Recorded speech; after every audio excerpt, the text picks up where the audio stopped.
Bueno, buenas a todos.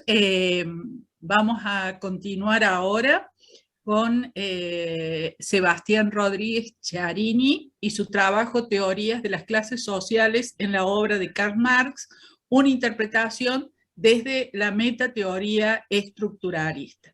El comentador es Diego Méndez. Entonces, le damos la palabra a Sebastián. Bueno, buenas tardes, perdón por la demora. Lo que voy a presentar acá, bueno, como ya vieron el título, es una interpretación desde la metateoría estructuralista acerca de lo que yo llamo las teorías, en plural, de las clases sociales en la obra de Karl Marx, que es un poco el resultado de mi tesis de maestría. Así que bueno, sin más preámbulo, comienzo. El objetivo que voy a perseguir básicamente van a ser 4. En primer lugar, voy a presentar muy brevemente los contextos en los que Marx se refiere a las clases sociales, en los que habla de las clases sociales, es decir, los problemas que Marx aborda referidos a las clases sociales y cómo los resuelve. En segundo lugar, voy a tratar de mostrar en qué sentido es que podemos hablar de una teoría marxista de las clases sociales, o como yo voy a defender, de más de una de estas teorías. Ahí es cuando vamos a ver cómo podemos aplicar la metateoría estructuralista para analizar esto. En tercer lugar, voy a reconstruir una de estas teorías, como vamos a ver, son más de una. Y por último, me gustaría indicar muy brevemente cómo es que este enfoque podría ayudar a resolver o a replantear algunos problemas en torno al marxismo, sobre todo viejas discusiones epistemológicas que se dieron acerca de la obra de Marx, y, ¿por qué no?, algunos problemas nuevos, ¿no? Bueno, dando un poco del contexto, ¿no?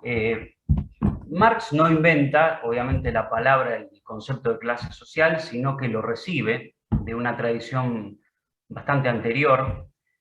Existe una carta muy famosa que él escribe a Joseph Beidermayer en 1852, donde justamente él reconoce su deuda, ¿no?, con pensadores anteriores.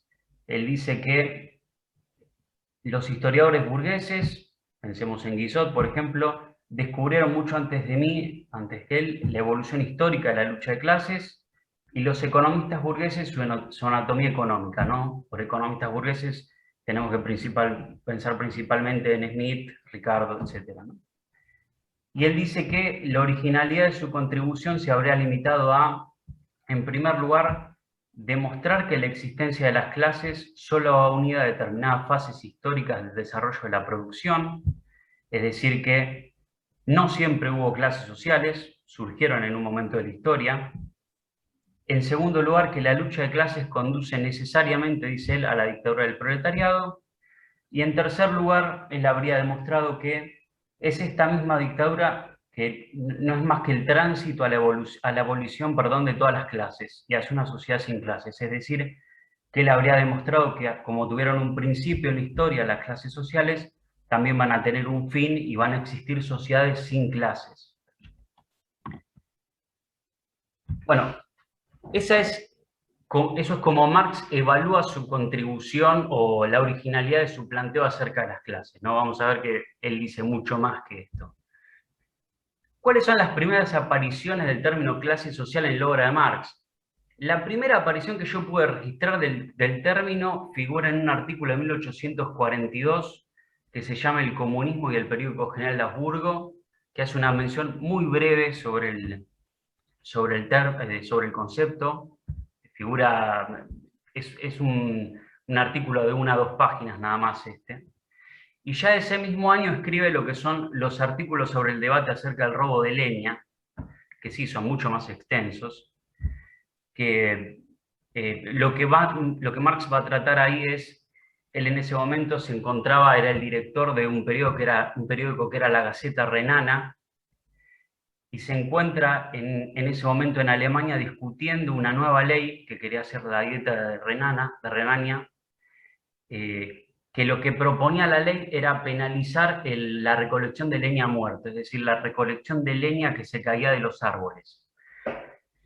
que obviamente era una tradición antiquísima que tenía las clases más pobres de la sociedad para poder tener combustible para calentarse en el invierno, ¿no? Y lo que proponía la nueva ley era penar eso como un delito. Entonces, lo que Marx observa en esa serie de artículos es que, obviamente, lo que se debate, lo que está detrás de todos esos debates, es una cierta dinámica entre las clases sociales, ¿no? Y me parece que ahí en esos artículos se afirman por primera vez tres hechos que son muy importantes y que Marx va a retomar a lo largo de toda su obra y va a tratar de explicar, y que son los siguientes, ¿no? En primer lugar, ahí lo que se afirma es que los conflictos sociales tienen un fundamento siempre en la existencia de clases sociales con intereses antagónicos. Este es un primer punto muy importante. El segundo es que estos intereses no son siempre reconocidos como tales y que a menudo son ocultados o presentados de otra manera. Y la tercera cosa que va a afirmar ahí Marx va a ser que las clases dominantes logran siempre imponer sus intereses al resto de las clases, protegerlos, legitimarlos, a través de instituciones jurídicas y políticas, ¿no? Entonces, lo que ve Marx en esas discusiones en la dieta renana es que detrás de lo que se está discutiendo, lo que hay son clases sociales que tienen intereses opuestos y que cada una de ellas las defiende como puede, en general presentándolos no como intereses propios, sino, por ejemplo, como intereses del Estado, intereses generales, y que a la larga las clases dominantes de la sociedad, que en ese momento era la aristocracia alemana, logran imponer estos intereses a través de ciertas instituciones legales y políticas, ¿no? En este caso la dieta. Entonces, como decía, estas son tres cosas que Marx va a afirmar, yo creo, por primera vez en estos artículos, y que va a retomar a lo largo de todos el resto de sus textos y que va a tratar de ofrecer una explicación, ¿no? Porque no son, obviamente, como se dan cuenta, hechos autoevidentes, sino que requieren una explicación cada uno de ellos. Entonces, yendo al primer hecho que afirma Marx en esos artículos, ¿no? Esta idea de que los conflictos sociales tienen siempre un fundamento en la existencia de clases sociales con intereses antagónicos. Bueno, esta afirmación conduce a una pregunta que es, ¿por qué es que algunas clases tienen intereses contradictorios a los de otras, ¿no? Es decir, ¿por qué es que no existen armonías entre los intereses de las diferentes clases? La respuesta que Marx va a encontrar a esto, la va a encontrar cuando comience seriamente el estudio de la economía política, que él lo va a emprender probablemente alrededor de cuando él se exilia en París, ¿no? Ese es el momento donde él empieza a estudiar seriamente los clásicos. Smith, Ricardo, descubre la teoría del valor trabajo, descubre también a los socialistas ricardianos, que eran pensadores que habían encontrado una aplicación revolucionaria de la teoría del valor trabajo, las implicancias más progresistas de esta teoría, y ese es el momento donde descubre lo que en la carta Weidemayer llamó el descubrimiento de la anatomía económica de las clases sociales, ¿no? La idea de que son las relaciones de propiedad sobre los medios de producción lo que determina la pertenencia a una clase. Va a dar con el concepto de explotación, que como vamos a ver es el que explica las contradicciones entre intereses, y va a obtener lo que es una comprensión que podemos llamar de la naturaleza objetiva de estos intereses. ¿Qué quiero decir con esto? Que los intereses existen independientemente de que los individuos o las clases los conozcan o no los conozcan, ¿no? Una clase social tiene determinados intereses y puede ignorarlos, por ejemplo. Por eso decimos que estos intereses son objetivos. Marx a veces habla de intereses materiales, que me parece que es la expresión que un poco indica esta objetividad de los intereses. Bueno, yo acá cito, hay muchas citas que podrían ilustrar esto, una cita de Trabajo asalariado de Capital que resume bien este pensamiento, y es la idea de que en la constitución económica de toda la sociedad moderna, la clase trabajadora es la que produce todo el valor, pero estos valores producidos por los trabajadores no pertenecen a los trabajadores, pertenecen a los dueños de la materia prima, de las máquinas, bueno, de los medios de producción, y que en consecuencia los intereses del capital y los intereses del trabajo asalariado se oponen diametralmente, ¿no? Entonces, esto es lo que Marx tiene para decir, muy brevemente, acerca de por qué los intereses de las distintas clases se oponen entre sí. ¿Qué tiene para decir sobre la segunda afirmación que habíamos mencionado, ¿no? Esta idea de que estos intereses no son siempre reconocidos como tales y a menudo son ocultados o presentados de otra manera. Bueno, la pregunta que nos podemos hacer acerca de esto es si existen, si se pueden encontrar algunos factores, algunas circunstancias que contribuyan a que las clases sociales tomen conciencia de cuáles son sus intereses. Es decir, ¿podemos dar una explicación científica de cómo es que los individuos y las clases sociales logran reconocer cuáles son sus intereses? Perdón. Y la respuesta que me parece que da Marx a esta pregunta, si bien no está del todo articulada, pero me parece que es constante a lo largo de todos sus textos en el decir esto, es que existen al menos dos circunstancias que favorecen, podríamos decir, el reconocimiento de los intereses de clase, que favorecen que una clase social reconozca sus propios intereses, su propio lugar en las relaciones sociales de producción. Una de estas circunstancias es que existen modos de explotación o de extracción del plusvalor que facilitan el reconocimiento de las relaciones de explotación. Y hay otros modos de explotación o de extracción del plusvalor que dificultan este reconocimiento. Por ejemplo, Marx dice, en los modos de producción donde la extracción del plusvalor de parte de una clase dominante a una clase dominada se da por medios extraeconómicos, que es la manera que Marx tiene de hablar de modos de sustracción en los que se utiliza principalmente la violencia, como son el esclavismo o el feudalismo, la relación de explotación es mucho más evidente. En cambio, cuando el modo de extracción del plusvalor se da por medios exclusivamente económicos, como en el capitalismo, ejemplo, un contrato de trabajo, las relaciones de explotación y la naturaleza de los intereses de clase está mucho más velada. Entonces, esta me parece que es una primera circunstancia que contribuye a explicar los factores que permiten que una clase se reconozca como tal, reconozca cuáles son sus intereses. El segundo factor que Marx identifica es lo que podemos llamar las relaciones, la naturaleza de las relaciones técnicas de producción o las relaciones de trabajo, dependiendo de la terminología que prefiramos.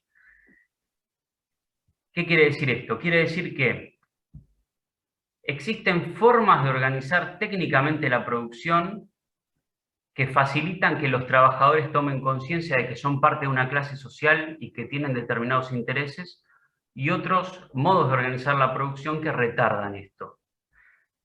Marx y Engels también, por ejemplo, hablan de las fábricas, y dicen que las fábricas, al reunir a un gran número de gente entre sí, trabajando juntos, comunicándose entre sí, facilitan que los obreros fabriles se reconozcan como parte de una clase social que tiene determinados intereses enfrentados a los de sus patrones.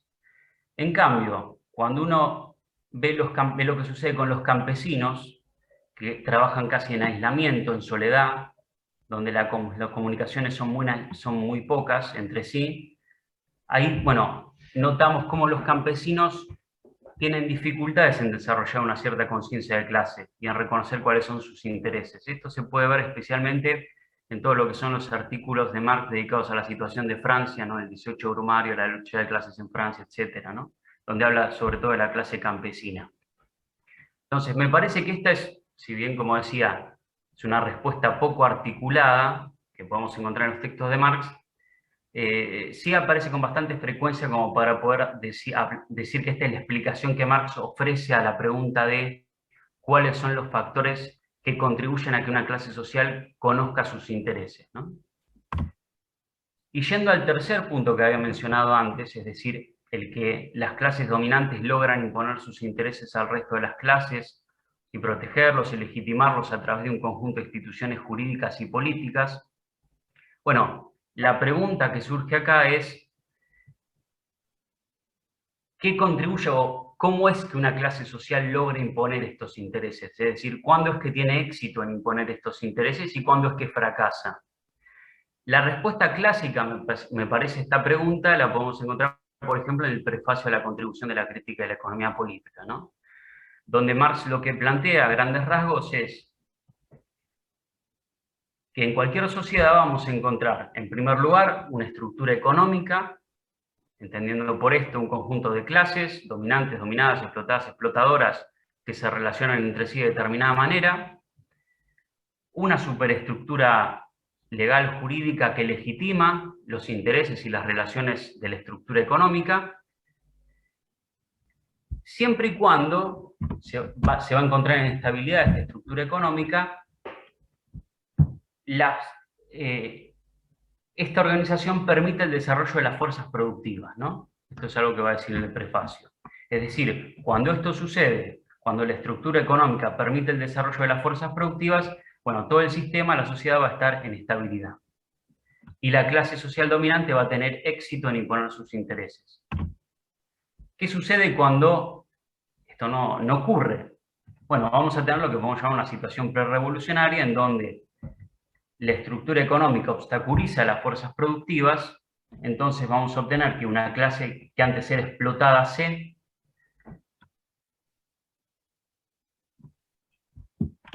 va a ser una revolución y vamos a obtener una nueva estructura económica donde la anterior clase explotada se vuelve la clase explotadora, la clase dominante, va a realizar sus intereses, a su vez va a elegir una nueva superestructura, y esta nueva estructura va a estar en estabilidad porque va a permitir el desarrollo de las fuerzas productivas, ¿no? Esta es una explicación muy sucinta de lo que dice Marx en el prefacio, ¿no? Entonces, mi propuesta de interpretación acerca de lo que tiene Marx para decir acerca de las clases sociales es la siguiente. En vez de hablar de una teoría marxista de las clases sociales, hablar de tres teorías marxistas de las clases sociales. Yo les puse este nombre, podríamos ponerle otro probablemente. Yo hablaría de una primera teoría que sería una teoría de la estructura de clase, yo la llamaría así, que trata de explicar por qué los intereses de las clases sociales se relacionan entre sí de la manera en que lo hacen, y lo explica diciendo que son las relaciones de explotación entre las distintas clases sociales las que explican justamente las relaciones entre los intereses de estas clases, las relaciones de contradicción o de identidad entre los intereses. Una segunda teoría que podríamos llamar de la conciencia de clase, que es la teoría que intenta explicar cómo es que las clases sociales toman conciencia de sus intereses, y ahí la explicación que da Marx es de que existen diferentes modos de explotación y relaciones técnicas de producción que favorecen esta toma de conciencia y otras que la entorpecen. Y finalmente una teoría que podríamos llamar de la revolución, que explica cuándo es que una clase social logra imponer sus intereses al resto de la sociedad. Y acá la explicación que da Marx es que las clases pueden imponer sus intereses mediante una estructura económica y una superestructura, siempre y cuando estas estructuras no obstaculicen el desarrollo de las fuerzas productivas. Y yo diría que son tres teorías que podríamos llamar teoría de las clases sociales, porque en las tres figura el concepto de clase social, ya sea como parte del explanandum de la teoría o como parte del explanans. Ahora, ¿en qué sentido específico del término de teoría empírica podemos decir que estas son tres teorías? Bueno, yo diría que como mínimo estas teorías presentan las propiedades de un elemento teórico, ¿no? En el sentido estructuralista, es decir, el elemento teórico, para decirlo brevemente, es el sentido más elemental en el que se puede hablar de teoría. Vamos a recordar un poco, bueno, el elemento teórico tiene el núcleo teórico, las aplicaciones intencionales, el núcleo teórico tiene sus modelos potenciales, modelos actuales, modelos parciales, condiciones de ligadura, vínculos interteóricos. Y yo defendería la siguiente tesis, ¿no? Es decir, lo que yo llamé la teoría de la estructura de clases en Marx tiene todas las propiedades de un elemento teórico, al menos, si no de una red teórica. Eso lo podemos discutir. Entonces, ¿qué explicaría esta teoría de la estructura de clase? Bueno, explica por qué los intereses materiales que poseen las diferentes clases sociales de una misma sociedad se relacionan entre sí de la manera en que lo hacen, ya sea de manera contradictoria, ya sea coincidiendo. ¿Cómo lo hace? Bueno, son las relaciones de explotación que se dan entre las distintas clases sociales las que explican la manera en que sus intereses materiales se relacionan entre sí. Y ya yendo un poco a la reconstrucción, yo diría que de los modelos potenciales de la teoría de la estructura de clase, o TEC, están compuestos por un conjunto de clases sociales, un conjunto de intereses materiales, un conjunto de base auxiliar que podríamos llamar de relaciones entre intereses, que contiene la relación de contradicción y la relación de identidad, una función de posesión que vincula a las clases sociales con sus intereses, y una relación de explotación que vincula entre sí a dos clases sociales.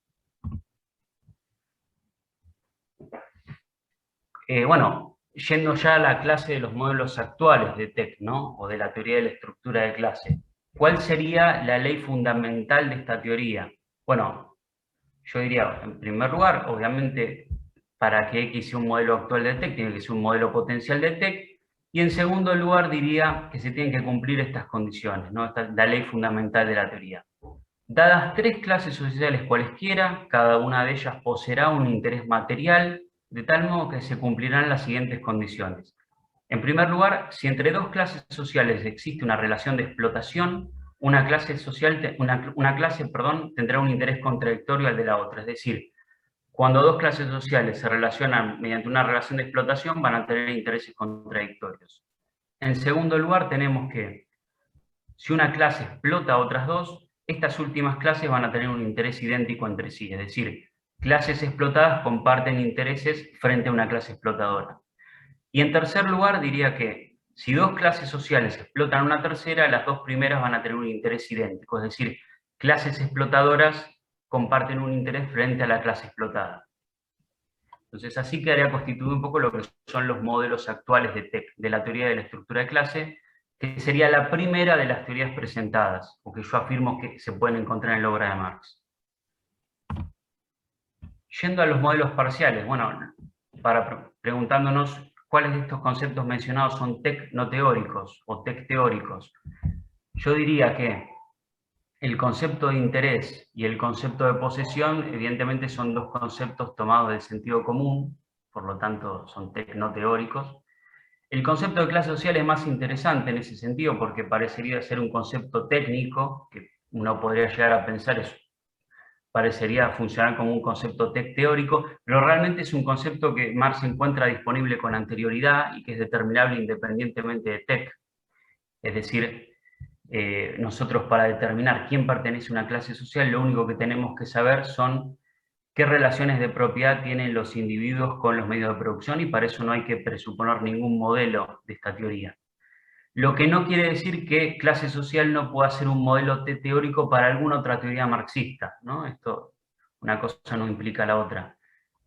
Y por último, yo defendería que el concepto de explicación, la relación de explotación, perdón, sí funciona como un concepto TEC teórico, ¿no? Este es el concepto que Marx introduce para explicar las relaciones entre los intereses, las relaciones de contradicción o identidad.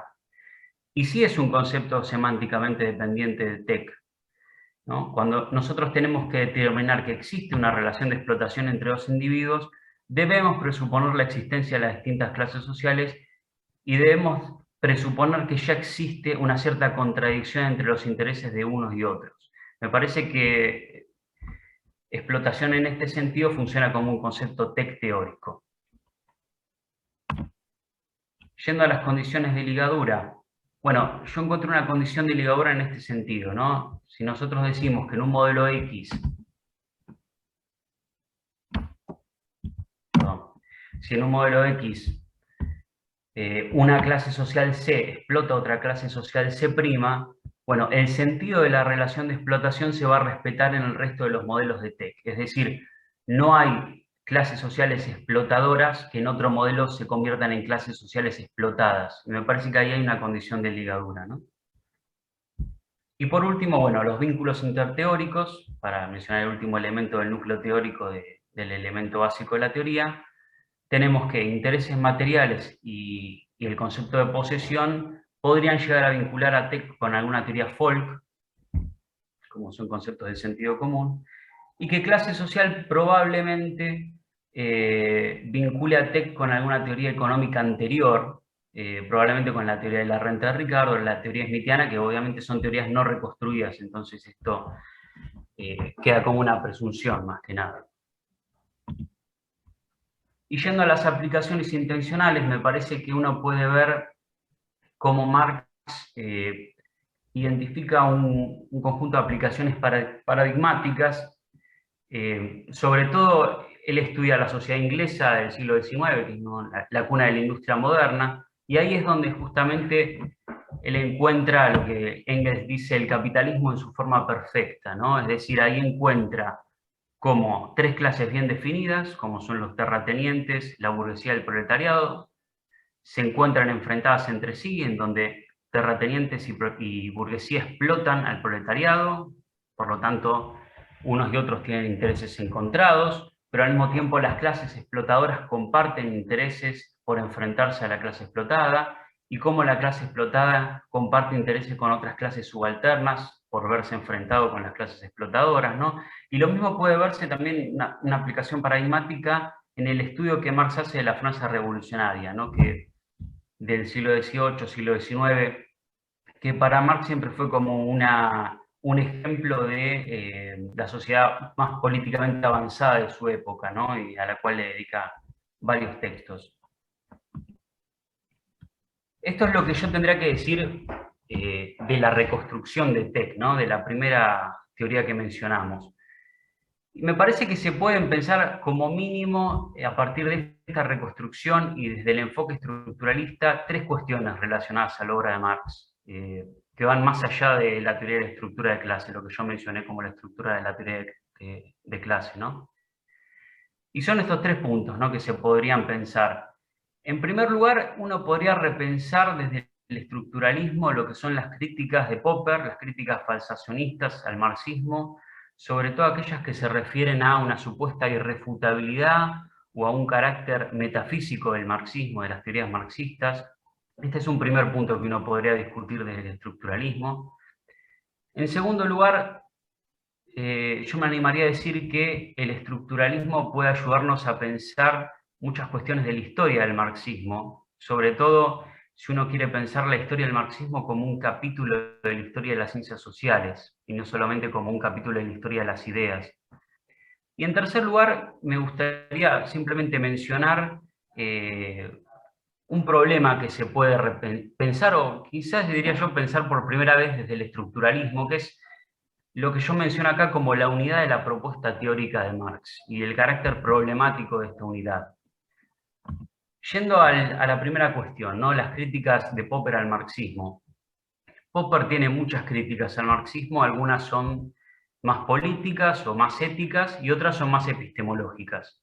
Dentro de las críticas epistemológicas hay dos muy importantes, que son, en primer lugar, esta idea de que tiene Popper de que todas las leyes científicas deben tener la forma de enunciados universales y que deben tener una validez no restringida espacio-temporalmente.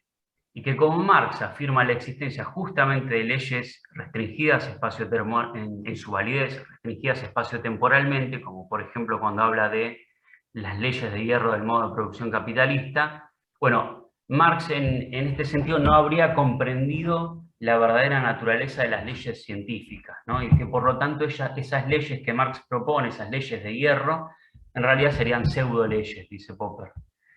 Y en segundo lugar está esta crítica que hace Popper acerca de la supuesta irracionalidad de los marxistas, de los científicos marxistas o de los pensadores marxistas, ¿no?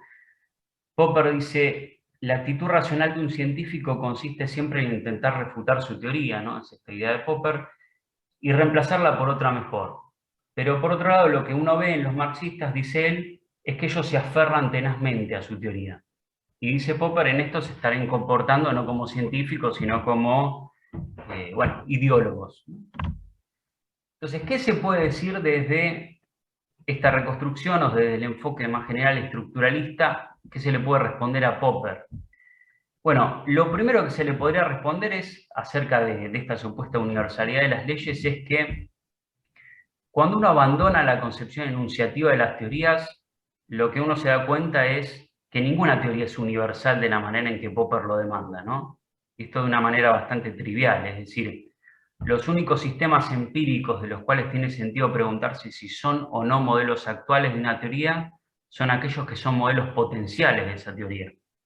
Por ejemplo, si en nuestra teoría los modelos potenciales incluyen a las clases sociales, bueno, ningún sistema empírico que no incluya clases sociales, que no tenga clases sociales, va a poder ser un modelo de esa teoría. Es decir, esa teoría nunca va a poder ser válida para una sociedad sin clases. Es el caso de Tech, ¿no? Es decir, en sociedades preclasistas o en sociedades postclasistas, Tech nunca se podría aplicar, nunca podría ser válida.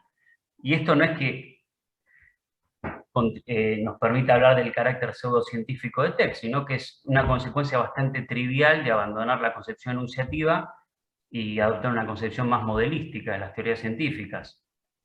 Es decir, esto que podemos decir de Tech lo podemos decir de casi de todas las teorías, ¿no? Y en segundo lugar está esta crítica, ¿no?, acerca de la racionalidad o irracionalidad de los marxistas al defender sus teorías, al aferrarse a sus teorías.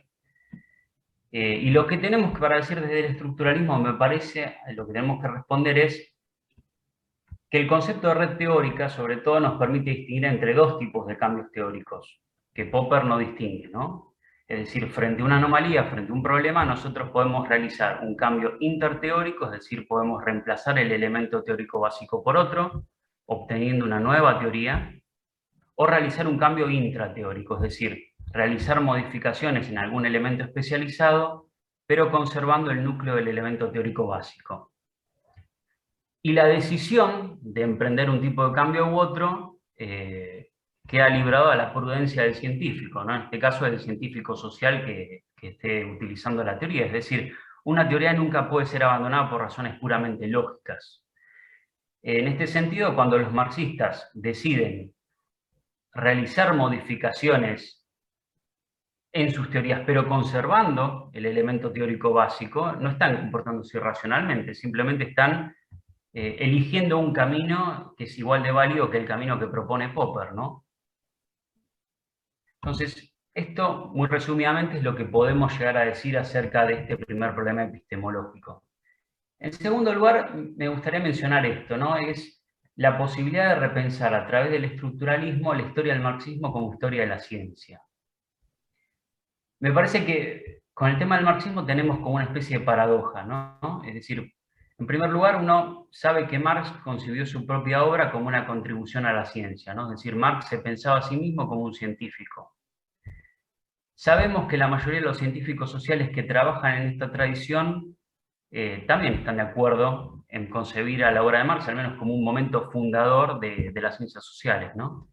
Sabemos también que tenemos reconstrucciones de teorías empíricas marxistas, ¿no?, que demuestran que muchas de las teorías marxistas, como es la teoría del valor, tienen todas las propiedades que esperamos de una teoría científica empírica.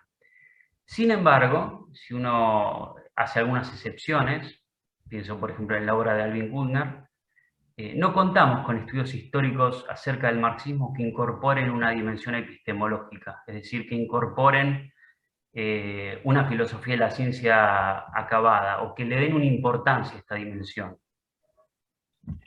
Y me parece que en este sentido la metateoría estructuralista tiene para hacer algunas contribuciones, ¿no? Sobre todo si pensamos en que la metateoría estructuralista ha elaborado una serie de conceptos para el abordaje diacrónico de las teorías científicas, ¿no?, como son el concepto de evolución teórica, suplantación, incorporación, cristalización. Y creo que esto es un objetivo a largo plazo, ¿no? Requeriríamos más reconstrucciones para poder hacer esto, pero me parece que a partir de estos conceptos podríamos contribuir a un estudio histórico de las teorías marxistas, ¿no? Un estudio que un poco trascienda la perspectiva de las historias de las ideas, ¿no?, y garantizando así un abordaje epistemológicamente informado de esta historia.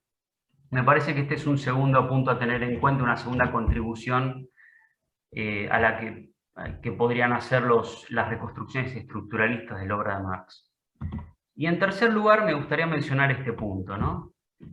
En general se da por sentado que toda la obra de Marx tiene algo así como un carácter unitario, o goza de una cierta unidad.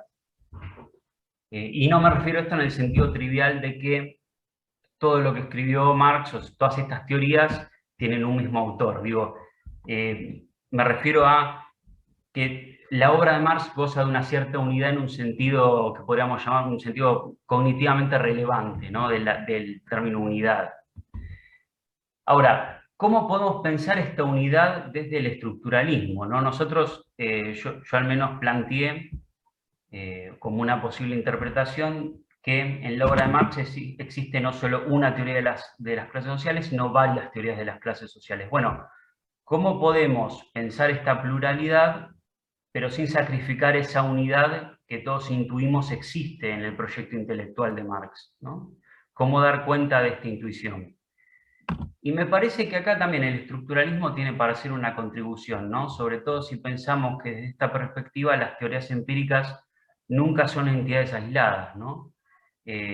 Sino que se encuentran vinculadas entre sí.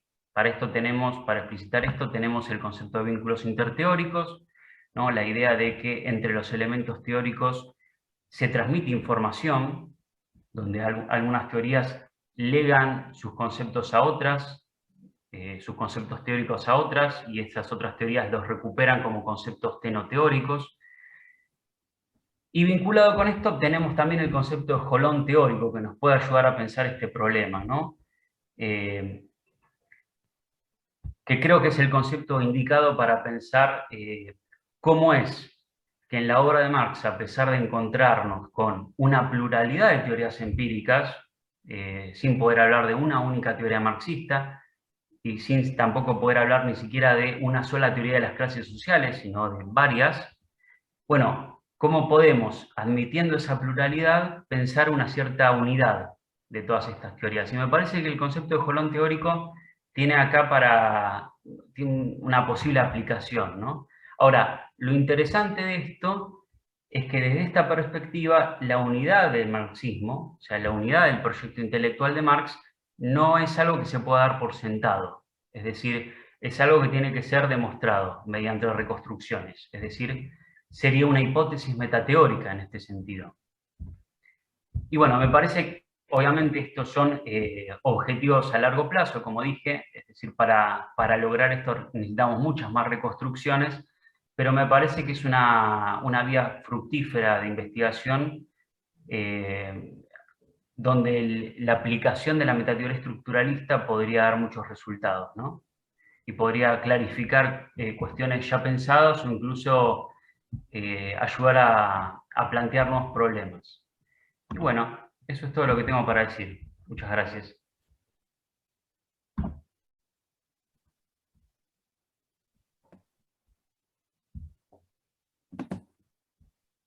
Muchas gracias, Sebastián. Bueno, continuamos con el comentario de Diego. Le paso la palabra a Diego. Muchas gracias. Bueno, saludos a todos. Me dio mucho gusto leer este trabajo de Sebastián. Me puso de relieve que muchos de las obras que cita Sebastián, yo las leí hace ya bastantes años. Entonces, de repente la reconstrucción de Sebastián me causó ciertas dudas, y eran dudas de que, oye, tengo que volver a leer esos trabajos realmente. Y bueno, le pido una disculpa a Sebastián y a todos los presentes en cuanto a mi respuesta. O sea, estas últimas 2 semanas han estado sumamente cargados en mi universidad, en mi departamento, y además estamos haciendo informes finales y todo eso. Entonces realmente no le he dedicado el tiempo que me hubiera gustado dedicarle de revisar viejas notas, de revisar viejos textos que tengo por ahí, ¿no? Para hacer, digamos, un comentario más rico. Pero bueno, pues así está la situación. Bueno, empiezo, son una serie de puntos los que tengo a lo largo del trabajo y nada más voy a ir muy como a modo de balazo y agotando uno y otro. En primer lugar, el trabajo habla sobre 3 teorías marxianas de clase, y entre el texto y la exposición oral de ahora, me parece que hay como una ambigüedad muy interesante, y la explico. Me parece que en el texto hay una sugerencia, pero no está del todo comprometida, ¿no? Hay una sugerencia que estas tres teorías de clase social estarían vinculadas en una red teórica. Pero ahora no estoy tan seguro si esa es la postura de Sebastián. Incluso ahora, en su fase final de presentación, me parece que está también jugando con la idea de que podrían estar vinculadas por relaciones interteóricas que serían parte de un olón. El asunto que no creo que serían parte de una red teórica es que al pasar de una teoría a otra se tendrían que introducir innovaciones ontológicas, ¿no? Sobre todo al pasar a la tercera teoría, a la de, digamos, a las clases y la revolución, no recuerdo exactamente cómo lo bautizó Sebastián, pero ahí tendrías que meter una relación de contradicción entre fuerzas productivas y relaciones de producción, cosa que no estaría, bueno, no está esa relación en la reconstrucción de la primera teoría de clase, ¿no? En la estructura de clase. Entonces tendrías que introducir una innovación ontológica y entonces eso ya no sería tanto, hasta donde yo tengo entendido, porque sé que la metateoría estructuralista cambia, pero hasta donde yo tengo entendido, en una red teórica no hay lugar a innovaciones ontológicas, o por lo menos no hay lugar a innovaciones ontológicas en lo concerniente a términos teóricos, ¿no? Pero bueno, esto me lo pueden aclarar ustedes. Creo que pues, esta apreciación pues, ha cambiado con el desarrollo de la metateoría estructuralista, pero hay un problema, porque si de repente las redes teóricas pueden aceptar innovaciones ontológicas, el sentido de red teórica empieza a ser un poco meaningless. Entonces me gusta más la idea de que estas tres teorías de clases de Marx están vinculadas por relaciones interteóricas y por, digamos que se formarían parte de un olón. Bueno, segundo punto. Yo tuve dudas, o sea, me extrañó, pero eso también puede ser porque, digo, hace tiempo que leí los materiales que presenta Sebastián, o sea, los materiales que cita Sebastián, pero tengo dudas de introducir clase social como término primitivo, ¿no? En el trabajo y en la exposición señala que, bueno, eso ya existía desde los economistas clásicos, desde David Ricardo y Adam Smith, pero me parece que si Marx supone un periodo histórico de la humanidad sin división clasista en el comunismo primitivo, y luego un periodo clasista, y luego una supresión de la sociedad de clases, entonces, como que la reconstrucción de la teoría debería dar un poco cuenta de esta, digamos, de esta aparición y desaparición de clases sociales a lo largo de la historia. Incluso, bueno, Marx fija clases sociales para distintos modos de producción. Entonces me parece que esta temporalidad de la concepción de clases sociales en Marx quizá no está tan presente en los antecesores de Marx, ¿no? Y la idea de la estructura de poder, de las relaciones entre clases en una sociedad, quizá tampoco esté tan acentuado digamos, en otras exposiciones de clase social. Me gustó mucho que el trabajo citara a Wright, un trabajo de Wright, a donde habla del concepto de clases sociales en Marx, en Durkheim, en Weber y en Bourdieu, ¿no? Entonces, pues eso me gustó que se incluyera esa obra.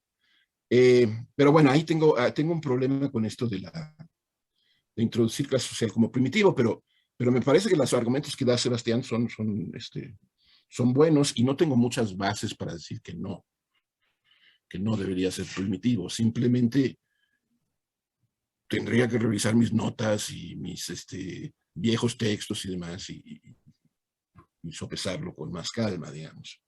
Pero me da un poco la sensación de así como Dietrich y Fulda en las estructuras schmittianas de la Capital de Marx elaboran el concepto de mercancía a partir de bien, ¿no?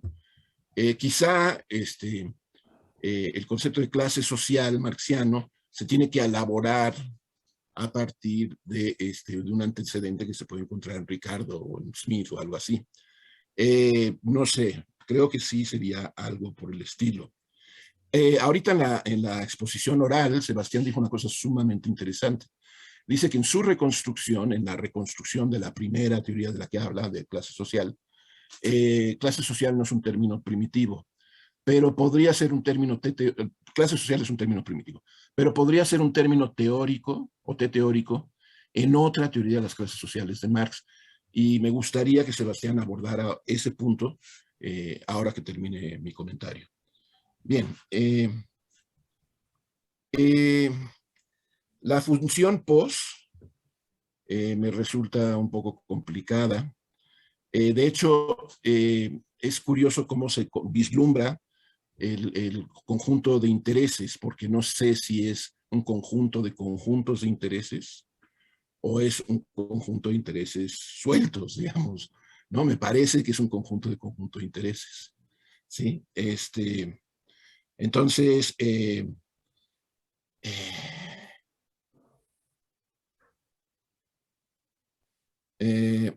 o sea, me parece que si no se hace ese distingo, se puede caer en el riesgo de que Post nada más asigna a cada clase un interés, y no creo que sea, que sea el caso, ¿no? Hay una cuestión que Marx aborda más o menos en la época en que tú estás ubicando a Marx y que de hecho has mencionado ahora en tu exposición oral, la lucha de clases en Francia, el 18 Brumario, o un texto más tardío que sería la guerra civil en Francia. Digamos que ahí Marx habla de la posibilidad de que haya fracciones de una misma clase y que tengan expresiones políticas distintas.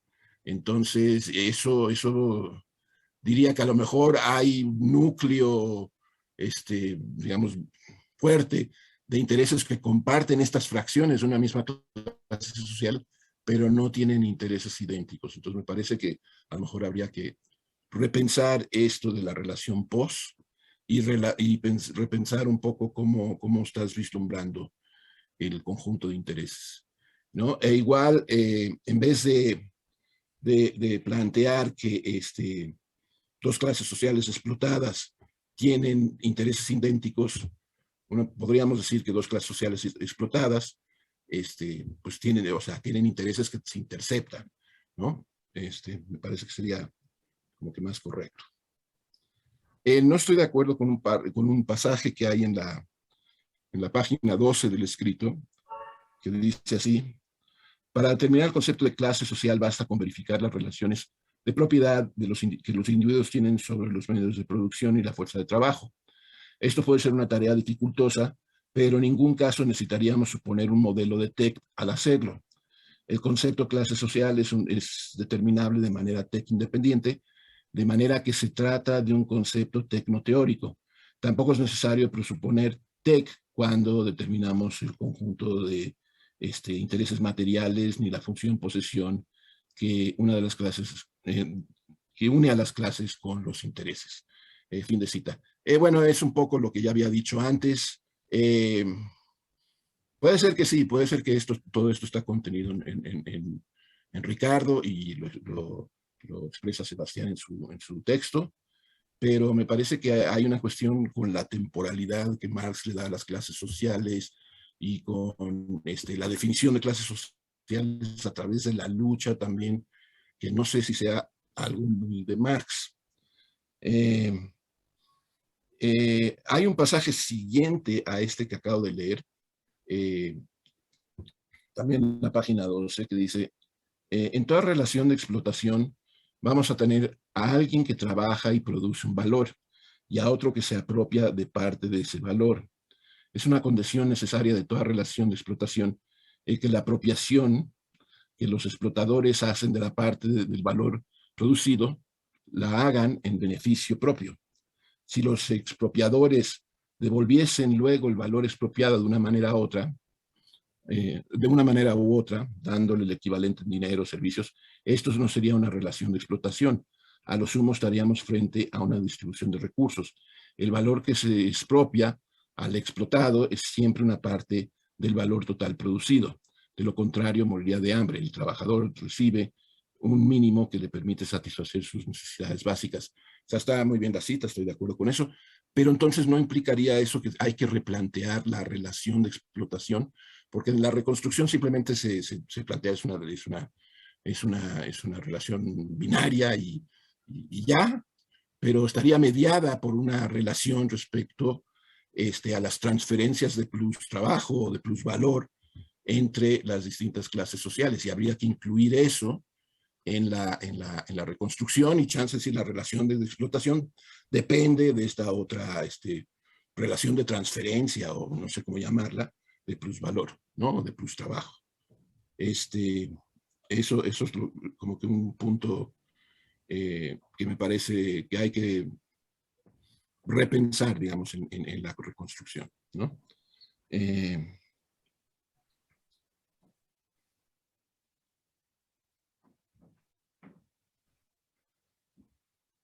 Ok, sale.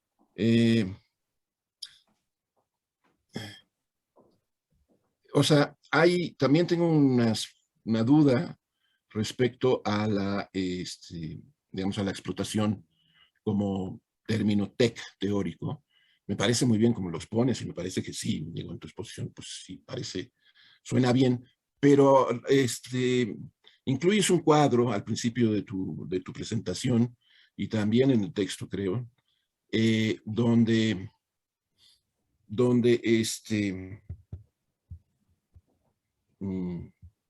creo que se me fue la idea.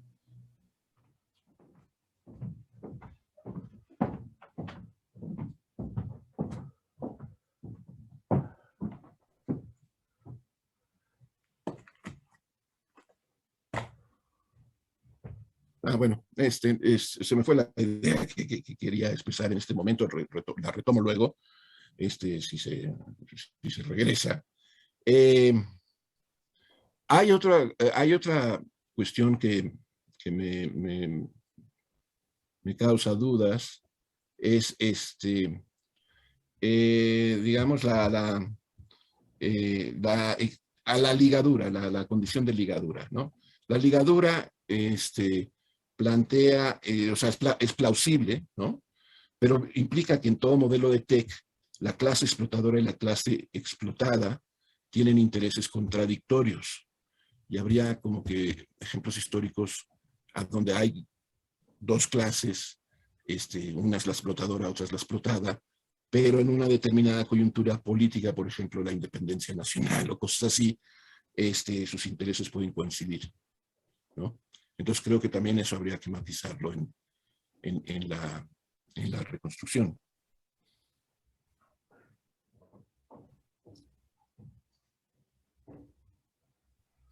Esto es la idea que se me pasó hace rato. En cuanto al concepto de explotación, no está presente algo del concepto de explotación ya en Ricardo o en los teóricos socialistas que mencionaste en ese cuadro que presentas al principio de tu ponencia. No sé si no estaría ya como en ciernes el concepto de explotación, y por lo tanto no sería acuñado por Marx. En fin, es una duda que tengo. Ahora, estoy completamente de acuerdo con entender el marxismo como una ciencia y poder apreciar la diversidad de su evolución y de usar las distinciones metateóricas estructuralistas para justamente analizar el marxismo como una ciencia y como una ciencia en desarrollo. Aplaudo tu valoración de Popper y la crítica que haces la crítica que hace Popper al marxismo. De hecho, le agradezco, porque yo me acuerdo que cuando yo empecé a acercarme a la filosofía de la ciencia, digamos, finales de los 90, principios de los 2000, era muy común que entre los académicos y entre los filósofos de la ciencia era común decir que, bueno, el marxismo es un perro muerto, etcétera, etcétera, es no científico, y bueno, los trabajos, el tuyo y las otras reconstrucciones que han hecho estructuralistas anteriormente, pues como que le dan otra apreciación a la teoría, no necesariamente tienen que volverse religiosos marxistas, pero dan otra apreciación, y eso pues, me parece muy interesante. Y me parece que sería que un académico hoy en día en el 2021, diga el marxismo es un perro muerto, es un académico que tiene ganas de hacerse el harakiri social, porque pues no se ha muerto, ¿no? Se sigue habiendo producción marxiana, digamos, ¿no? Hay una cuestión que me parece que está bien que la hayas habitado, es la cuestión sobre la pertenencia a la clase social, porque eso es un problema espinoso, ¿no? Digo, o sea, la pertenencia de un sujeto económico a una clase social es absoluta o es en grado, ¿no? De repente tenemos sujetos sociales como el semiproletario agrícola, ¿no? Que es medio campesino, pero también se proletariza, o sea, que de repente juega varios roles en distintas clases, ¿no? Y entonces no hay una asignación, digamos, absoluta de individuos a clases, sino que puede ser como no sé, como que una cuestión de grado, ¿no? O la asignación puede ser una cuestión de grado. Entonces me parece bien que lo hayas evitado porque simplifica la reconstrucción, pero creo que para futuro sí habría que tomar en cuenta esta cuestión, ¿no? Como veía Marx esto de la pertenencia a la clase social, si eran términos absolutos o si a lo mejor era una cuestión de grado. Y bueno, esos son mis comentarios en general. Me gustó mucho el trabajo, me cuestionó, me hizo plantearme que tengo que volver a revisar textos que ya había leído hace mucho tiempo, y me parece que digamos, el programa que tienes vislumbrado de hacer un análisis desde la metateoría estructural del marxismo como LON y como, digamos, historia de la ciencia, me parece que es muy, muy provechoso y muy bueno. Entonces yo con eso termino. Sebastián, quiere responder, me imagino, así que tienes tiempo para hacerlo. Me gustaría empezar por lo primero que dijiste, porque me parece que es fundamental para entender un poco lo que yo propongo, ¿no? Yo propongo que existen tres teorías, no en el sentido de tres elementos de una red teórica, sino tres teorías en el sentido de tres teorías diferentes, cada una con su elemento teórico básico diferente de la otra. Lo que yo quería mostrar acá es que al menos la primera de estas teorías tiene todos los elementos, todas las propiedades que nosotros esperamos de un elemento teórico básico, como mínimo. Eso no quiere decir que en realidad esta primera teoría no tenga en realidad la forma de una red teórica, que no podamos distinguir elementos especializados. Yo no lo hice acá. Pero yo creo que si uno considera a la explotación, por ejemplo, como el concepto teórico de la teoría, bueno, Marx hace distinciones entre distintos tipos de explotación, distintos modos de explotación, ¿no? Habla, por ejemplo, de modo de explotación económico, extraeconómico. Una explotación primaria, por ejemplo, asociada al capital productivo, y formas de explotación secundarias, ¿no? Asociadas al capital comercial, al capital financiero. Yo creo que ahí podemos suponer que podemos llegar a diferenciar distintos elementos de esta primera red teórica. Ahora, lo que yo mencioné como la teoría de la conciencia de clase y la teoría de la revolución, que las podemos llamar de otra manera si queremos, tienen elementos teóricos básicos diferentes, es decir, son otras teorías. Al reconstruirlas quizás, yo creo que podemos llegar a descubrir que se trata de redes teóricas, en donde cada una tiene sus elementos especializados. Yo no hice este trabajo todavía, con lo cual es algo, podemos pensarlo, podemos imaginarnos que es así, pero hace falta hacer el trabajo de reconstrucción. Pero sí me gustaría dejar en claro eso, ¿no? No son tres elementos de una misma red teórica, sino tres elementos básicos de tres teorías distintas. Esa fue mi propuesta, ¿no? Pero eso me parece lo más importante para entender la propuesta de la reconstrucción. Después, bueno, vos hiciste mención sobre, por ejemplo, la cuestión del estatus de teoricidad de clase social como concepto. Yo sí defendería que clase social no es tech teórico, es tecnoteórico. Pero como dijiste vos, bien puede ser teórico para otra teoría marxista, ¿no? Sería muy probable, ¿no? Uno tiende a pensar en clase social como un concepto específicamente marxista, ¿no? Habría que ver de qué teoría. De la teoría de la estructura de clase, tal cual yo la entiendo, no. También es cierto que si uno lee a los economistas clásicos, a Ricardo o Smith, bueno, en la obra de esos economistas el concepto de clase social aparece tal cual va a aparecer en la obra de Marx, igual. Distinguen las mismas clases, hablan de las relaciones, hablan de la propiedad de los, bueno, no habla de medios de producción, pero por ejemplo hablan del stock de capital, ¿no? Con lo cual, yo afirmaría, también nuevamente hace falta hacer la reconstrucción de las teorías de esos economistas para saber si esto es así o no, pero es muy probable que esos conceptos sean teóricos para alguna de estas teorías anteriores. Y respecto al concepto de explotación, eso es interesante y realmente lo dudé mucho sobre lo que vos decís, si realmente es un concepto, si no es un concepto disponible con anterioridad, para usar ese término, ¿no? Es cierto que en los socialistas ricardianos hay algo similar al concepto de explotación marxista, ¿no?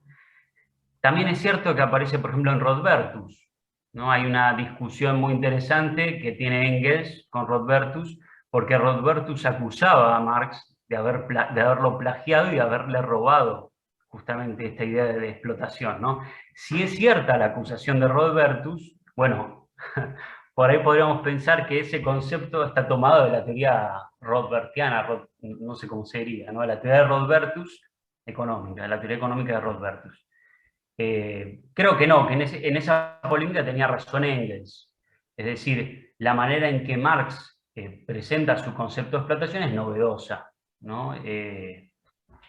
Eso es lo que yo defendería, habría que discutirlo por ahí teniendo los textos a mano y las citas, ¿no? Habría que hacerlo más en profundidad leyendo a cada autor, ¿no? Esto sería lo que yo defendería. Después está la cuestión de las fracciones de clase, que eso también es una cuestión muy interesante, que también la pensé. Es cierto que Marx habla de que las fracciones tienen a veces intereses diferentes. Yo creo que, pensando justamente en esto de que la teoría de la estructura de clase puede llegar a tener elementos especializados, que yo acá no los presenté, uno podría llegar a pensar esta idea de fracción de clase como presente en algún elemento especializado de esta red teórica, ¿no? Creo que esa sería una buena manera de introducirlo. De todas maneras, defendería esta reconstrucción del elemento teórico básico. Habría que ver cómo el tema de las fracciones se podría incorporar. Pero creo que podría presentarse como parte de un elemento especializado de la red teórica, en caso de ser una red, de la teoría de la estructura de clase. ¿Qué más?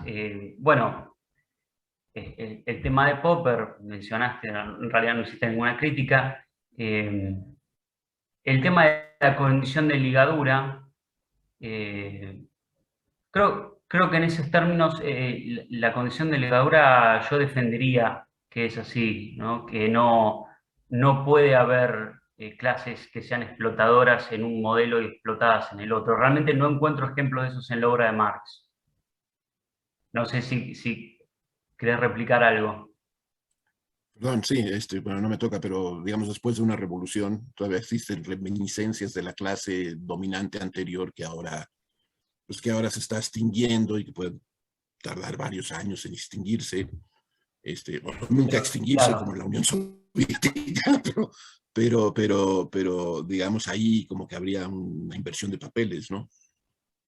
Es que ahí en ese caso, que es un caso interesante, no hay una inversión del papel. Es decir, por ejemplo, cuando la nobleza deja de ser la clase dominante, en el paso del modo de producción feudal al modo de producción capitalista, no se convierte en una clase explotada. O sea, deja de ser una clase deja de ser una clase dominante y continúa como una clase explotadora, si bien con un rol subordinado o secundario dentro del modo de producción, pero en ningún momento se convierte en una clase explotada.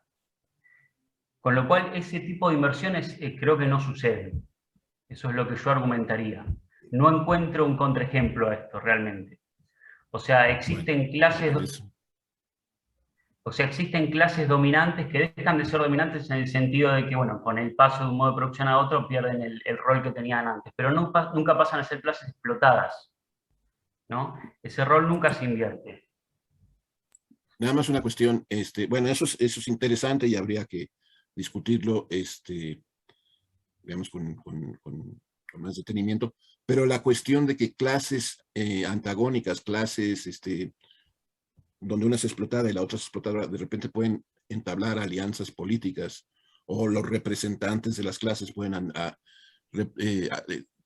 formular alianzas políticas en determinadas coyunturas, como podría ser la lucha por la independencia nacional o otro tipo de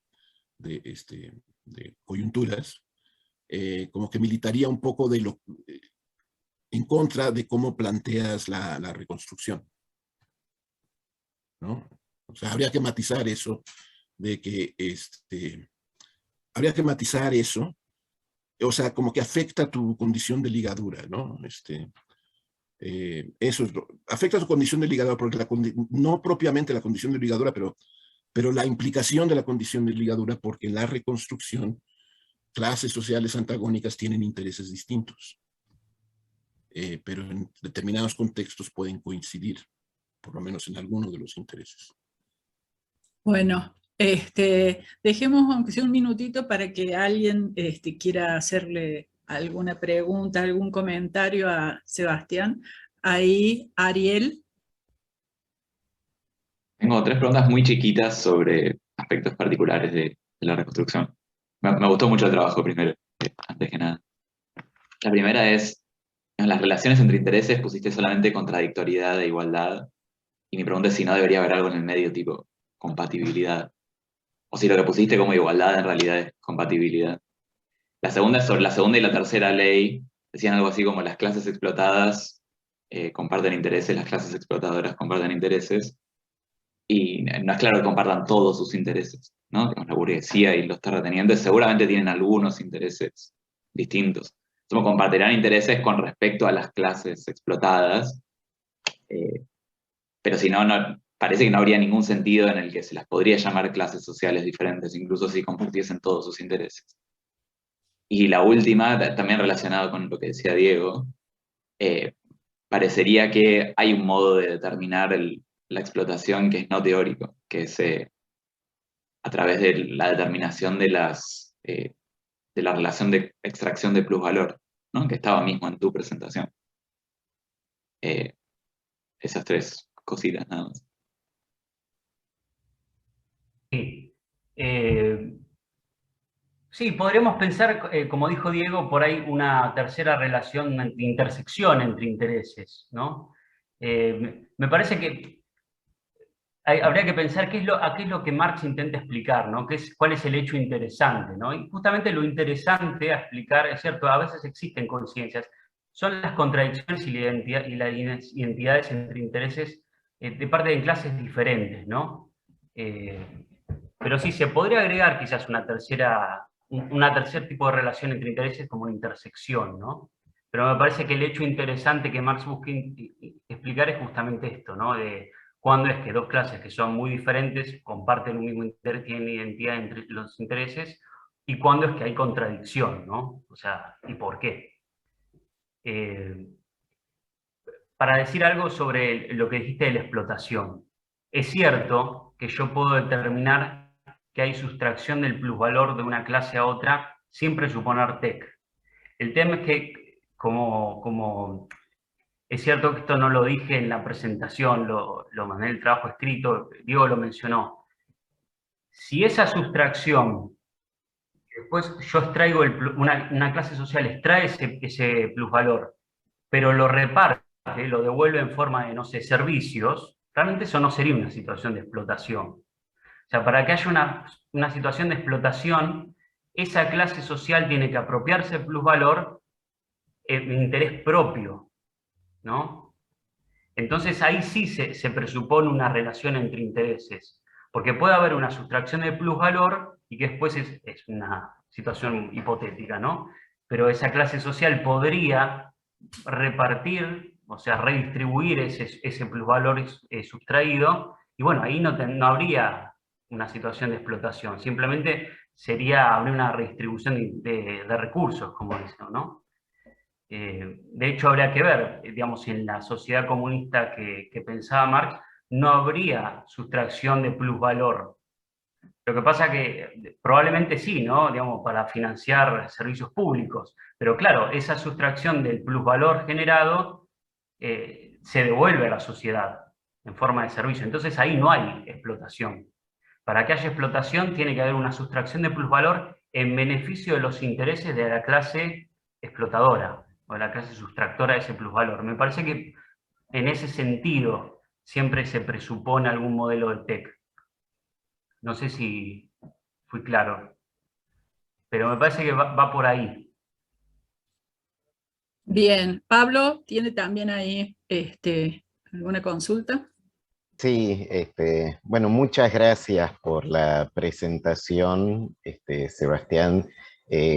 Acuerdo plenamente con la valoración general que hizo Diego al final de esto. Y quisiera hacer un par de puntualizaciones que quizás ayuden a este debate que se va armando y a la continuación de tu trabajo. En relación con el concepto de clase social, lo que decís es que la extensión del concepto, tanto en Marx como en autores anteriores, ¿no? Ricardo, por ejemplo, sería la misma, aunque claro, hay dudas de si la intención del concepto sea el mismo. Bueno, en la medida en que lo que esté en juego sea la teoricidad, ¿no? De este concepto, pues no importa si está tal cual o no, el asunto es si se puede determinar su extensión solo apelando a la teoría o no, aunque igual podría haber no una identidad conceptual, ¿no? Pero bueno, eso para pensar un poco. En relación con los intereses, si además de contradicción e identidad y o coincidencia también, o coincidencia parcial, quizás, si yo no recuerdo mal, yo no tengo todavía más alejado en el tiempo mis lecturas de Marx, del año 78 más o menos. Creo que, digo, ahí hay distintos tipos de intereses y hay unos que Marx llama, y que esto justamente juega un papel en relación con la ideología, etcétera, que son los llamados intereses objetivos, ¿no?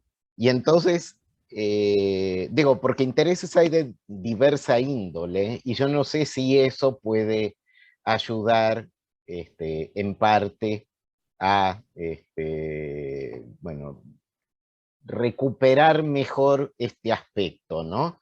El de los intereses, quizás alguna otra distinción, y que esto también entonces puede hacer repensar lo que la pregunta de Ariel acerca de si en el sistema capitalista, igual entre un latifundista y un capitalista, igual uno puede distinguirlo por clase social, aunque los intereses habría que ver de qué tipos son idénticos o no. y o eventualmente también poner que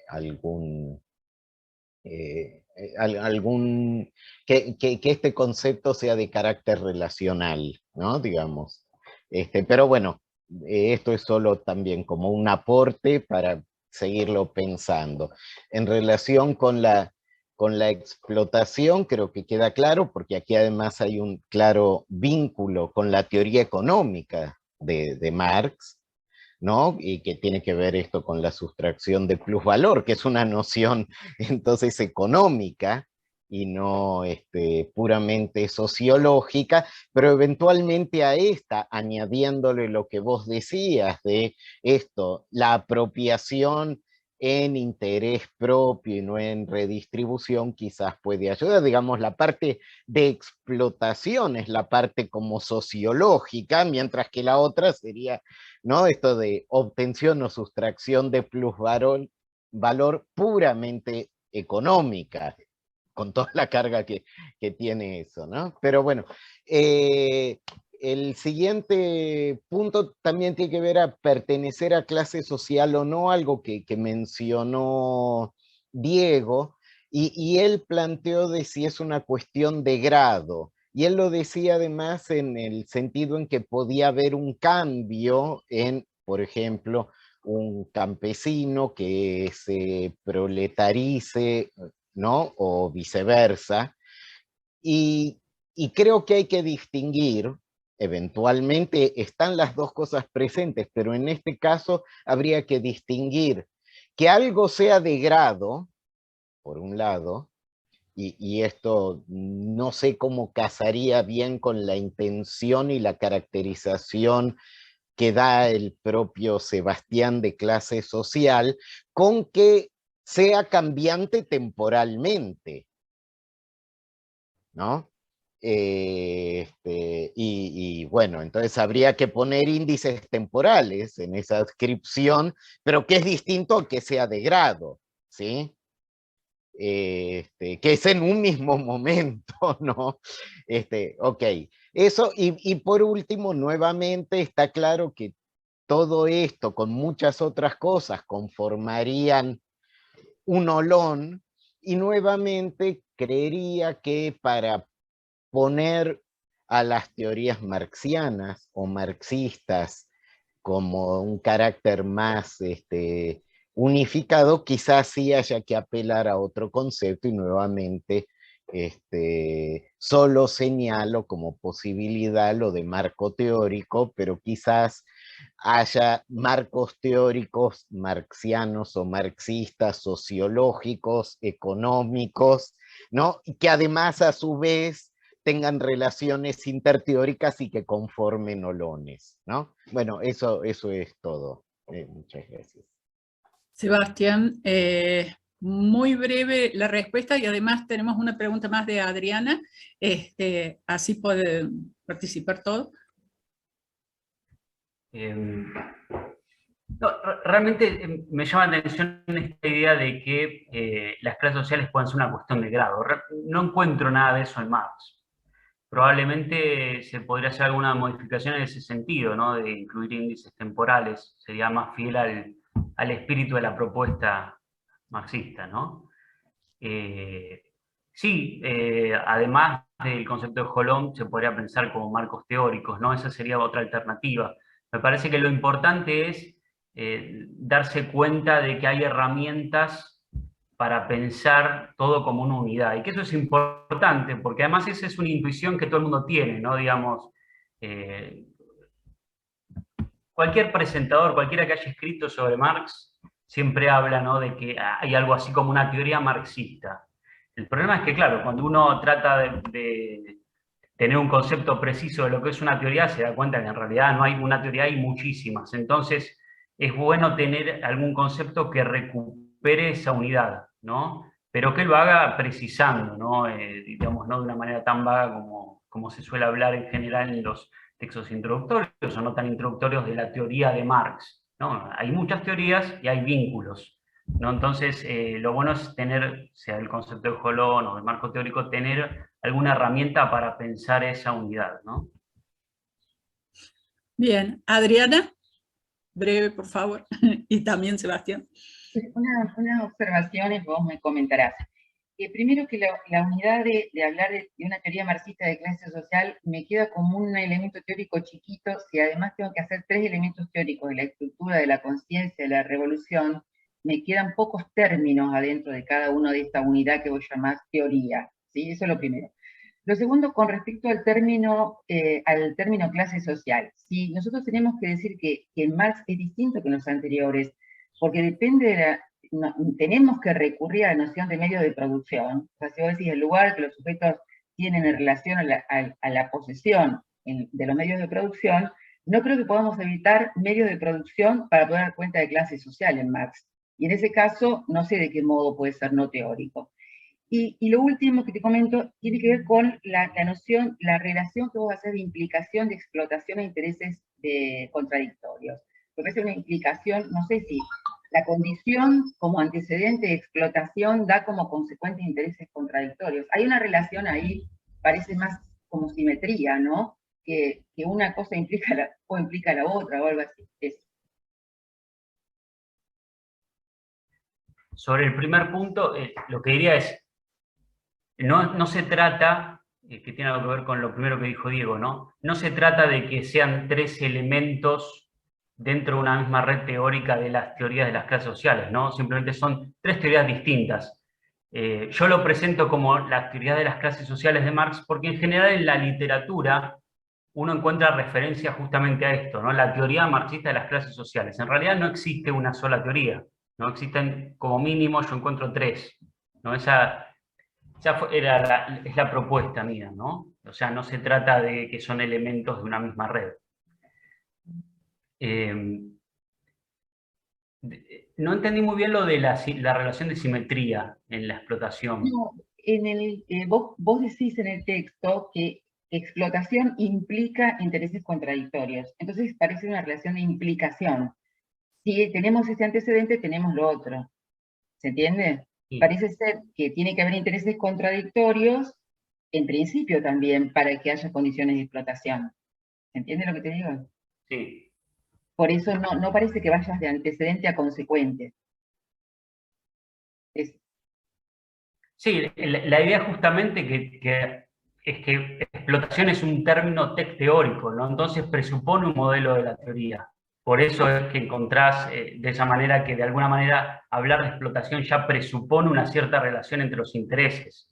Me parece que por eso esa circularidad que vos encontrás se debe a que explotación justamente es un concepto teórico para esta teoría, no para la teoría de la estructura de clase. Me parece que esa es la razón de ese tipo de circularidad. Bueno, ahí, bueno, Ulises, ¿quieres hacer ahí? ¿Qué tal? ¿Cómo estás? Sí, ¿alguien más quiere hacer alguna? Ulises, ¿quieres hacer un comentario? No, yo... Ah, no, está bien, pensé que habías levantado la mano. Desgraciadamente me perdí la mayor parte de la intervención de Sebastián Rodríguez y razones familiares.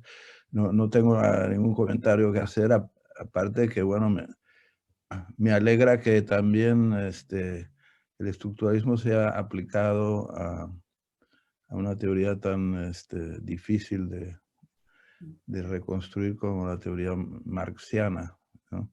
Pero no tengo... Sonia, Matías y José Luis. Bueno, no sé quién... Así es, sí. ¿Que están levantando la mano? Ajá, sí. No sé si los ves, está Sonia. Tienen una manito yo no los veo, no veo las okay. manitos. ¿Quién sigue entonces? Sonia. Ahí, ¿Sonia?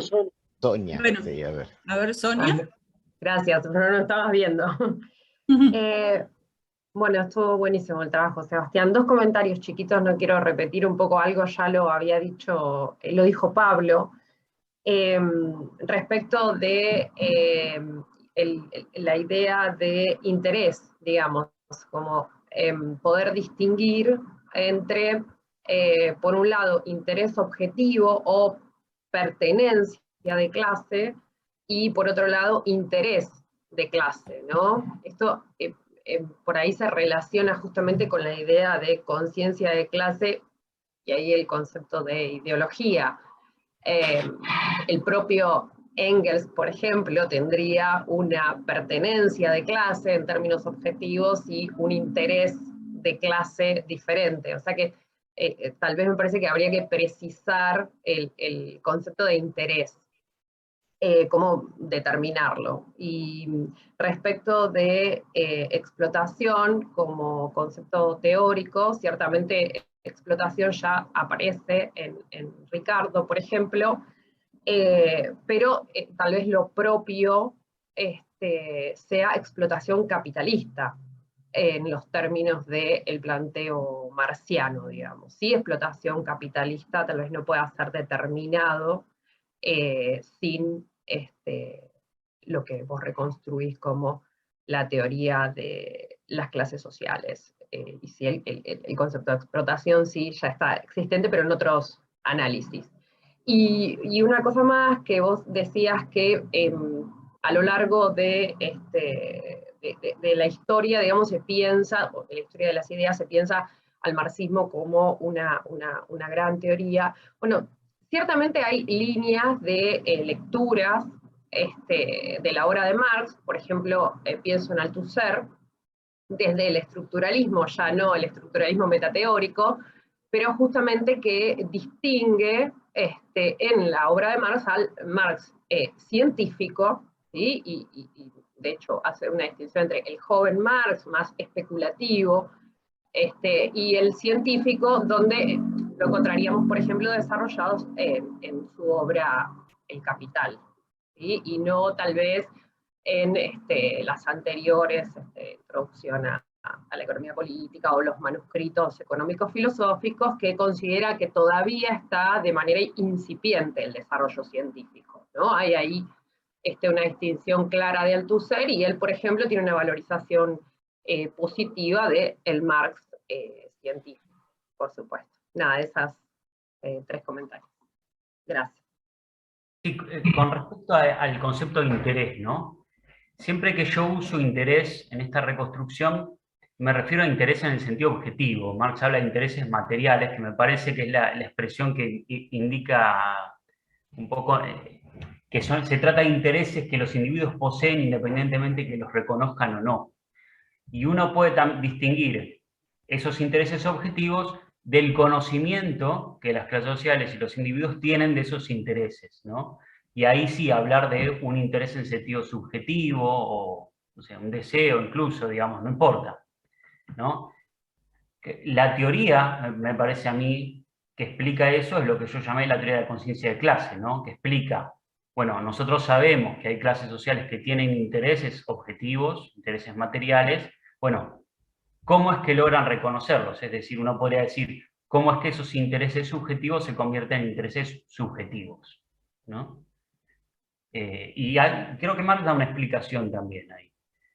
Pero sí, siempre que utilizo la expresión interés, la utilizo en ese sentido, como intereses objetivos, que me parece que es el sentido de interés que importa para lo que está explicando Marx acá.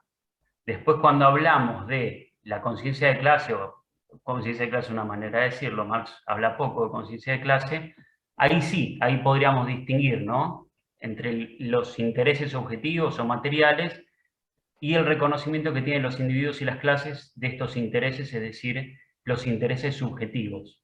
Por ahí se podría hacer en ese sentido la distinción entre intereses, quedaría más clara. Y bueno, el tema del Althusser, el tema es que hay que aceptar las cosas que dice Althusser para hacer esa distinción, ¿no?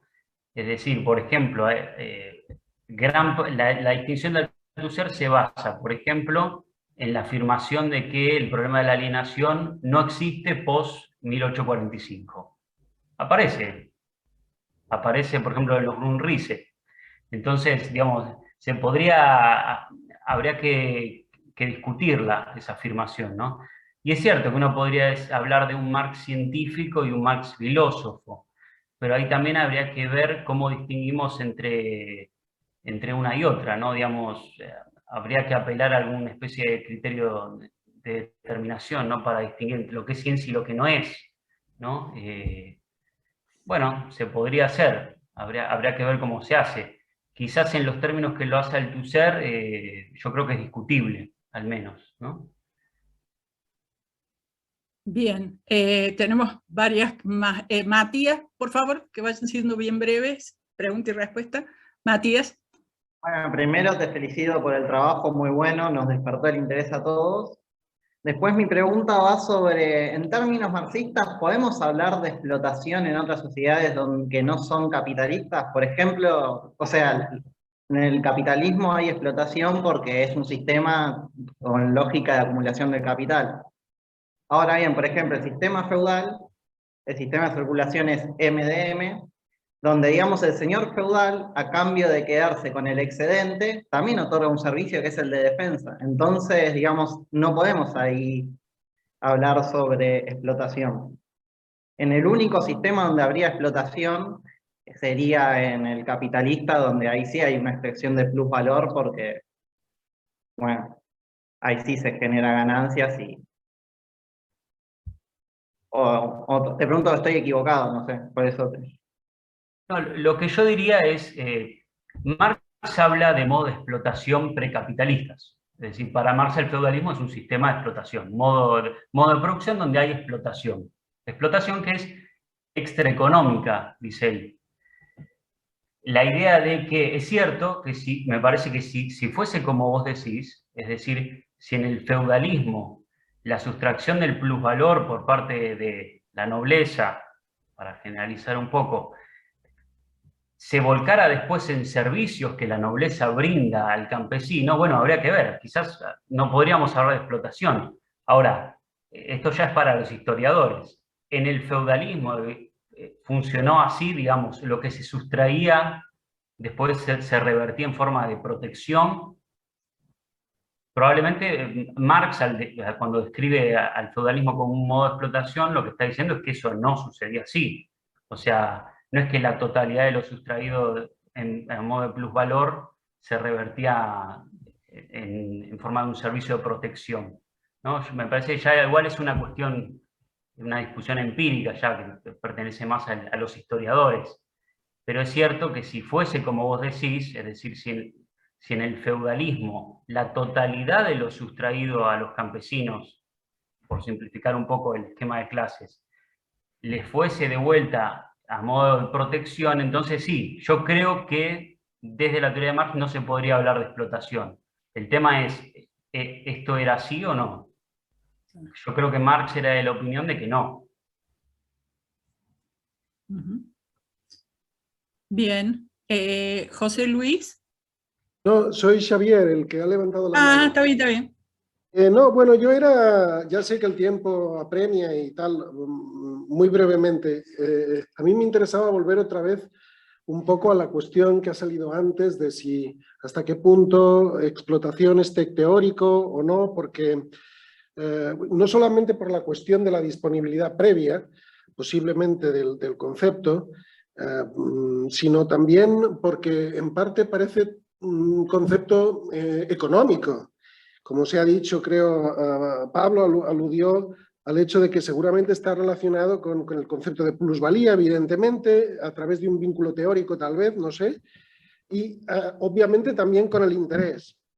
Pero me ha sorprendido que en las leyes que definen los modelos actuales de la teoría, no sé si he entendido bien, pero me ha parecido entender que explotación estaba relacionada solo con el interés. Y la posesión, por ejemplo, aparece o no sé si me perdí algo ahí. Porque en las tres leyes que dabas parecía que había condicionales, en el antecedente el concepto de explotación y en el consecuente, bueno, la relación entre intereses. ¿Es así o...? Sí, sí, digamos, me parece que ahí la clave, que es algo que dijo Pablo, es que probablemente existan dos conceptos de explotación, ¿no? Uno podría hablar de una explotación económica y una explotación sociológica, que es una distinción que hacen autores marxistas contemporáneos. Por ejemplo, Bright habla de dos formas de explotación en uno de sus textos, ¿no? Digamos, hay un sentido más económico de explotación y un sentido más sociológico, que tiene que ver con estas contradicciones de intereses. Probablemente haría bien en especificarlo, y es un defecto de la reconstrucción no hacerlo, pero me parece que la clave me parece que va por ahí, ¿no?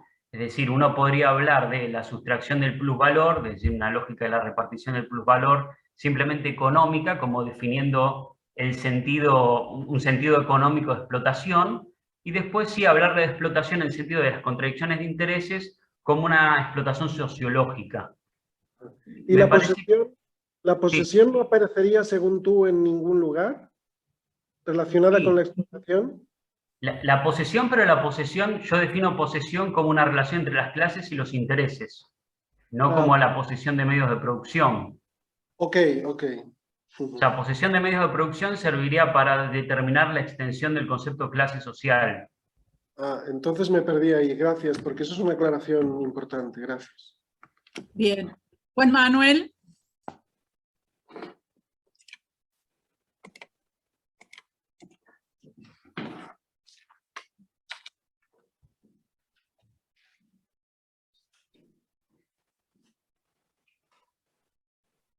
Está muteado el micrófono. Sí. Juan Manuel. Sí, felicitaciones al ponente y a Diego por sus atinados comentarios. Yo simplemente quiero hacer dos acotaciones. Una que tiene que ver con la crítica a Popper. A mí me parece que Popper tiene razón porque él lo está pensando en el contexto del historicismo, y lo que va a discutir básicamente es la existencia de leyes inexorables en la historia. Es decir, eso de la terminación de las clases sociales, etcétera, cuando desaparezca la contradicción, yo creo que tiene razón en eso, y eso lo ha mostrado la historia también. Y lo segundo es que se ha reiterado mucho el tema de la explotación, y me parece que es necesario vincular esto con la teoría del valor trabajo. Afortunadamente ya hay dos reconstrucciones que yo conozca muy buenas, la de García de la Sierra y la primera de Dietrich y Fulda, que me parece que son muy importantes, donde hay una distinción que me parece que es básica ahí, la distinción entre el trabajo concreto, que es el conjunto del trabajo que produce bienes, es una función, digamos, de trabajo concreto, del conjunto de trabajo sobre el conjunto de bienes, y lo que sería el trabajo abstracto como productor de valor, en este caso valor de mercancías. Entonces ahí es donde viene todo el tema de la apropiación del valor por parte de los propietarios, etcétera, de los capitalistas, y eso está ligado necesariamente al tema de la explotación. O sea, no creo que sí sigue siendo un problema evidentemente económico en ese contexto. Simplemente quería acotar esas dos cosas. Bien. Bueno, para cerrar, Sebastián, ¿quieres decir alguna cosita? No, mencionando algo acerca de las relaciones que puede llegar a tener esta teoría con la teoría del valor trabajo, ¿no? Quizás deberíamos pensar que existe un vínculo interteórico entre las dos teorías, ¿no?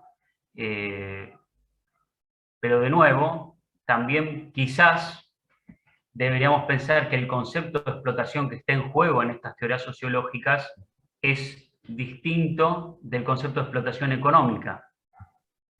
Esa sería una posibilidad de analizar quizás en mayor profundidad, ¿no? Es decir, hablando de una explotación económica que tiene que ver con la producción de plusvalor, como decís, y con el trabajo abstracto, y una explotación sociológica que tiene que ver con las contradicciones entre intereses y las relaciones en que cómo se relacionan los intereses de las distintas clases sociales. Es una posibilidad. Y también me parece interesante la idea de pensar los vínculos interteóricos de estas teorías, no solo de la teoría de la estructura de clases, sino de las demás teorías sociológicas de Marx, con las teorías económicas, entre ellas con la teoría del valor trabajo, ¿no? Quizás algunos de los elementos especializados de estas teorías tengan relaciones con la teoría del valor trabajo. Bueno, damos muchas gracias por el excelente trabajo de Sebastián, el comentario de Diego y las intervenciones de todos. Bueno, no sé quién es el que sigue coordinando para la próxima exposición.